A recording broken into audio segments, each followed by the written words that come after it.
السلام عليكم ورحمة الله وبركاته. مرحبا بكم في هذه الحلقة. إن شاء الله سوف نقوم بشرح ميزة رائعة على الواتساب، كيف نقوم بالتعديل على الرسائل بعد إرسالها. على سبيل المثال، أنت تقوم بالدردشة مع شخص ما أو الطرف الآخر، وقمت بإرسال رسالة وهناك خطأ في الرسالة، يمكنك أن تقوم بالتعديل عليها قبل، كما قلنا، أقل من 15 دقيقة. يعني إذا قمت بالتعديل على الرسالة بعد مرور 15 دقيقة لن تستطيع أن تقوم بالتعديل عليها. فالميزة رائعة جدا.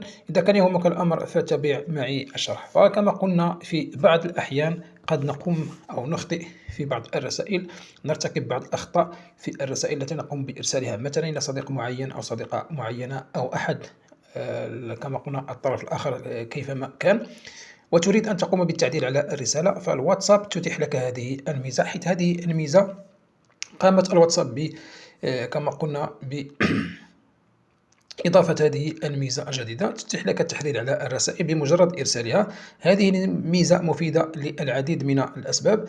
على سبيل المثال نذكر منها: يمكنك تحرير الأخطاء الإملائية في الرسالة على سبيل المثال، أو إضافة سياق إضافي لاحقا، أو حذف أو إعادة كتابة رسائل بأكملها إذا كانت قد كتبت بأشياء أو عن طريق الخطأ. والنقطة الرئيسية يجب ملاحظتها حول تحرير الرسائل المرسلة مثلا إلى الطرف الآخر. بعض النقاط الرئيسية مهمة نحتاج إلى معرفتها. على سبيل المثال، يمكنك تحرير الرسائل حتى، كما قلنا، في غضون 15 دقيقة فقط بمجرد إرسال الرسالة. بعد مرور، يمكنك تحرير الرسائل عدة مرات كما تريد في غضون 15 دقيقة من إرسالها. إذا تجاوزت 15 دقيقة لن تستطيع أن تقوم بتحرير تلك الرسائل. سيبقى الطابع الزمني للرسالة كما هو بعد تحرير الرسالة. كذلك هناك ستكون رسائل التي تم تحريرها مكتوب عليها بجوار الطابع الزمني، يعني سوف تظهر أن هذه الرسالة، أو تظهر للطرف الآخر أن الرسالة تم التعديل عليها. لا يمكن رؤية تاريخ تحرير بمجرد تحرير الرسالة. كذلك يمكن أيضا تحرير الرسائل في الدردشات الجماعية، على سبيل المثال في المجموعات أو غيرها.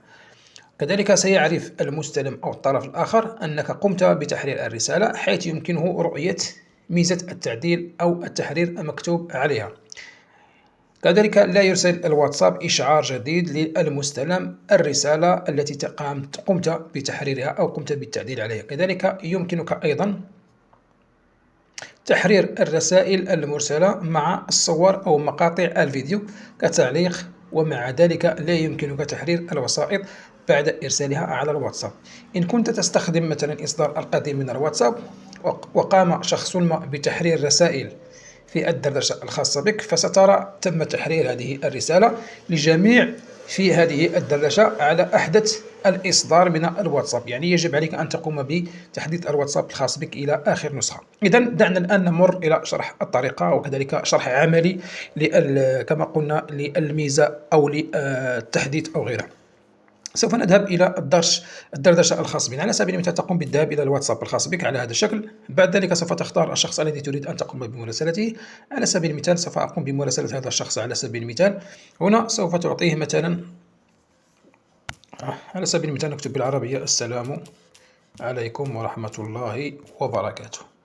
نقوم بعملية الإرسال. الآن قد قمنا بإرسال السلام عليكم ورحمة الله وبركاته. مثلا سوف نقوم بكتابة مرحبا بكم مثلا في موقع،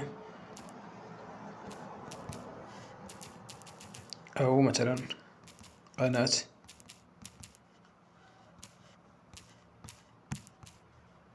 شروحات، على سبيل المثال. نقوم بعملية الإرسال. لاحظوا معي الآن قد قمنا بإرسال هذه الرسالة. كل ما عليك فعله لتقوم بالتعديل على الرسالة: تنقر عليها نقرة مطولة بهذا الشكل. بعد ذلك تذهب مباشرة إلى هذه النقط الثلاثة المتواجدة في الأعلى، تنقر عليها بهذا الشكل، يعطيك هنا عملية التعديل. تنقر على التعديل. بعد ذلك سوف تظهر لك الرسالة على هذا الشكل. الآن يمكنك أن تقوم بالتعديل. تقوم بكتابة الشيء الذي تريد. على سبيل المثال سوف نقوم بعملية كتابة مثلا، هنا سوف تقوم بعملية التعديل. مثلا سوف نقوم بإضافة مثلا مرحبا على سبيل المثال، ثم نقوم بعملية الإرسال. لاحظوا معي هنا هذه الرسالة.